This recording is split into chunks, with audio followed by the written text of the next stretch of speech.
DSC విషయంలో, ఈ government conduct చేసిన డిఎస్సి విషయంలో 2025 నోటిఫికేషన్తో ఇచ్చిన ఈ డిఎస్సి విషయంలో జరిగిన లీకేజ్ అక్రమాలపై మేము ఇప్పటి వరకు ఏ అంశాలైతే ప్రజల ముందు ఉంచామో అవన్నీ కూడా వాస్తవమేనని క్రమంగా ప్రభుత్వమే అంగీకరించే కార్యక్రమం కూడా చేసింది.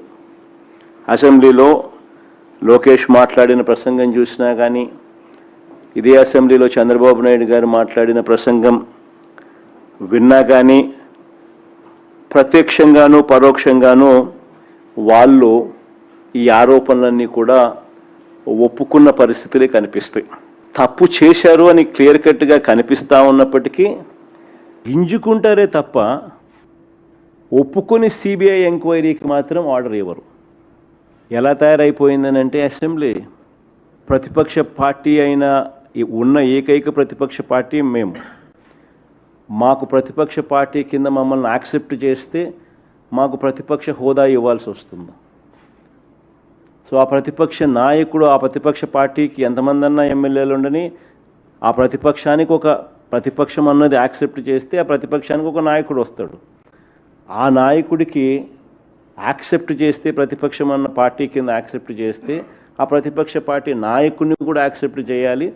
నాయకుడిగా ప్రతిపక్ష పార్టీ నాయకుడిగా యాక్సెప్ట్ చేస్తే సభా సమయంలో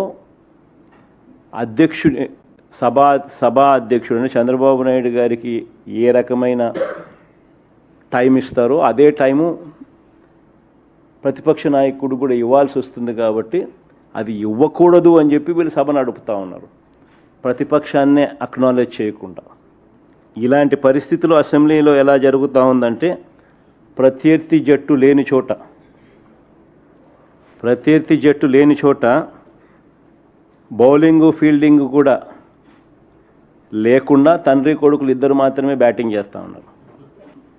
బ్యాటింగ్ చేసి వీళ్ళందరికీలే బ్రహ్మాండంగా బ్యాటింగ్ చేసినామని వీళ్ళందరికీలే కితాబిచ్చుకుంటా ఉన్నారు.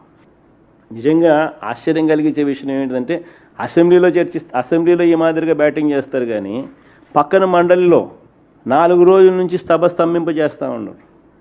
ఇదే డిఎస్సి అనే సబ్జెక్టు మీద చర్చ జరగాలి అని.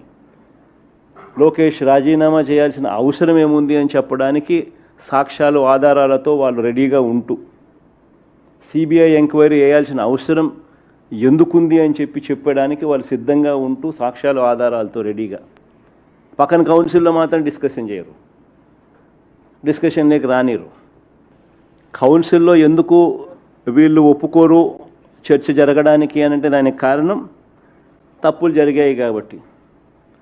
అది ఎక్కడ సాక్ష్యాలు ఆధారాలతో సహా బయటపెట్టే పరిస్థితి కనిపిస్తుందేమో అని చెప్పి సిబిఐ విచారణ చేయాల్సిన అవసరం ప్రస్ఫుటంగా అందరికీ కూడా తెలుస్తుంది. కాబట్టి లోకేష్ రాజీనామా చేయాల్సిన అవసరం ప్రతి ఒక్కరికి కూడా తేటతెల్లంగా కనిపిస్తుంది. కాబట్టి